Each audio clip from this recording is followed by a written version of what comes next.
right, Shalom Israel. First and foremost, as always, I would like to give all praises, honor, glory, respect, and blessings to Yahweh, Bahasham, Yahweh Shai, Bahasham, Rachaha, Quadash. Salutations to the Lord's elect on the four corners of the earth, pushing this truth and sincerity while patiently waiting for Yahweh Shai's return. And double honors to our apostles and elders of Great Millstone, which have taught us everything we know through the spirit and power of Yahweh, Bahasham, Yahweh Shai. And indeed, when we give double honors to our elders and apostles of Great Millstone, talking about Apostle Tahar, Apostle Kabar, Apostle Ariamlab, and Apostle Rakha, okay, we mean what we say. We're not just saying double honors because it sounds cool. It's an awesome speech. No, we're saying it because we truly mean it, okay? And when you say something, you should mean what you say, in which the word honor itself means adherence to what is right. When you give double honors to the apostles, the elders of Great Millstone, you're adhering to the fact that they have the 100% correct truth, and that the way in which they are going is the correct way to salvation. Now, at the end of the day, only Yahweh Yahweh Shai can determine whether if you will receive salvation or not. Only Yahweh Yahweh Shai can determine that, okay? But I wanted to do a video on this article here. And this is an article that is uploaded from yahoo.com. And the title of the article goes, "Firing Squad Executes Brad Keith Sigmon in South Carolina in Bloody Spectacle." So this man right here was executed by firing squad. To further show you that, they're bringing back these type of executions.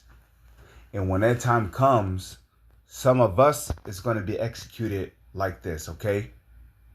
Now, to be a martyr of Yahweh Shai, it does not necessarily mean that your head got to be chopped off. You could be executed by firing squad, by lethal injection, by gas chamber, electric chair, firing squad, you name it. But we know that the reason why Esau is bringing these type of executions back, because, well, we know that he has but a short time, and killing somebody by torture can take a while. It can take a long time, and these devils know they have but a short time to rule. So a firing squad is one of the quickest ways you can take somebody off the earth, And if you don't know what a firing squad is, well, that's what research is for. Let's look it up real quick, okay? Let me see. How is someone executed by, and it's pretty much self-explanatory. How is execution by firing squad carried out? Let's do it that way, okay? In an execution by firing squad, a prisoner is typically restrained, often hooded. So in other words, your face, your head is covered. They show you that in movies like Green Mile. Before they executed somebody by electric chair, they would put before they would put the hood over the prisoner's head, they would wet the prisoner's head with a wet sponge, and then they will put this black hooded cloth over their head, and then execute them. Okay, so it says often hooded. It says and a target is placed. It says and a target is placed over their heart. Now, okay, a lot of people believe that the heart is located in either the right or the left side of your chest. But no, the heart is located in between your chest, okay? So,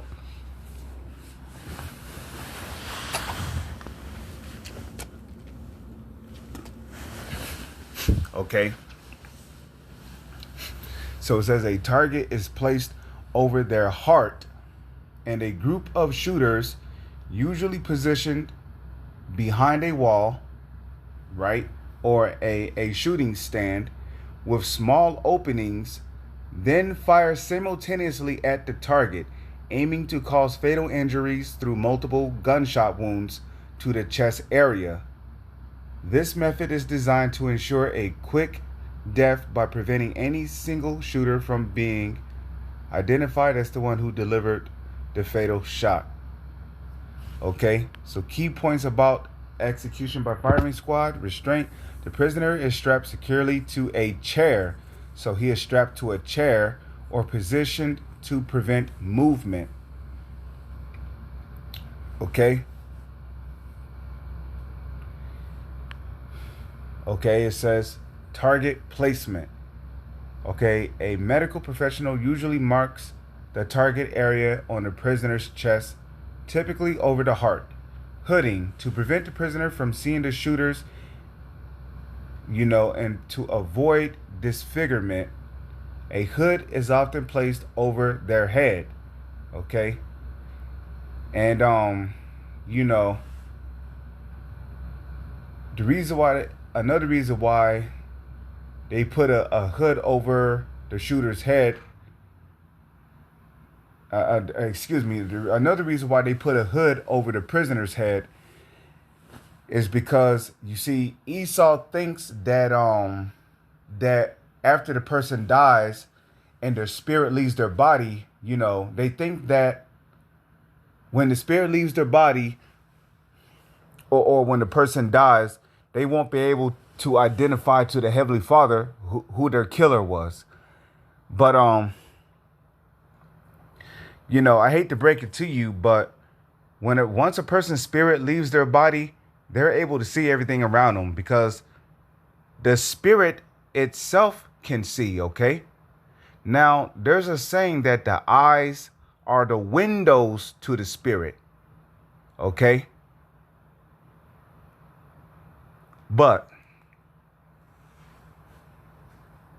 even after your spirit leaves your body, you're still able to see in your surroundings. How else are you able to see the Heavenly Father in the spirit world? How else are you able to see the Messiah in the spirit world? How else, and Paul, remember when Paul got stoned in the New Testament? He said that when he went to the spirit world, he said that the things that he saw in the spirit world was so beautiful that he couldn't utter it in words. Now, how is that possible unless he was able to see with his own spirit?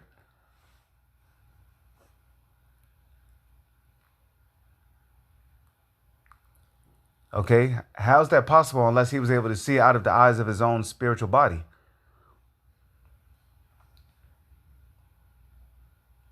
Okay, so yeah, the spirit itself has eyes. So even after a person's spirit, because we're all spirits and bodies, okay? So right after a person's spirit leaves their body, they're still able to see around in their surroundings. And thus they're still able to identify who their killer or killers are. So this shows you how carnal these Edomites are. And when I say the Edomites, I'm talking about the self-proclaimed white man, okay? Which starts with the so-called elites who call themselves Rothschilds or Rockefellers, trickling down to the rest of their nation of people. These are your Edomites today, okay? And Esau's carnal because he thinks that by covering up the person's head, they're not able to identify who their killer is to the Heavenly Father. Nah, the spirit itself has eyes. Hey, once the spirit leaves the body, okay, once the spirit leaves the body, there's nothing you can do to the spirit, okay?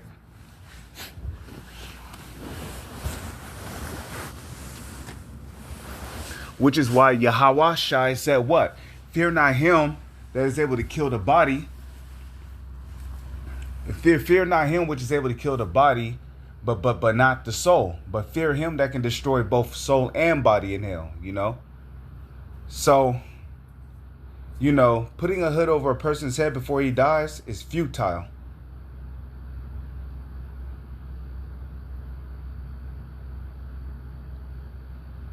So this is how a firing squad carries out an execution, right? Shooter positioning. The executioners stand behind a wall with small openings positioned at a set distance from the prisoner. And then we have what? Simultaneous firing. All shooters are instructed to fire their weapons at the same time to avoid identifying who delivered the fatal shot. Okay.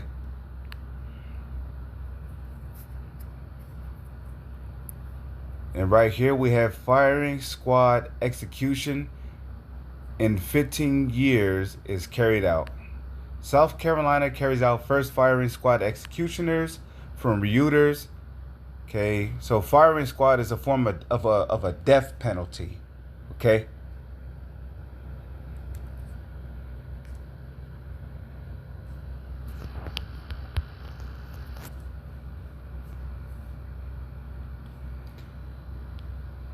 So methods of execution, we have Death Penalty Information Center, how South Carolina firing squad works, right?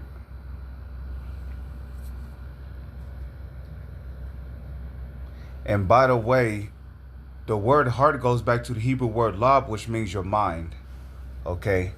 And the organ that pumps blood in between your chest is not your heart. Your mind is your heart. That's where all your thoughts come from. Your imaginations and all the other shit. Okay. Death by firing squad set to resume in the United States. Okay. So, let's go ahead and go back to google.com. And then let's do this.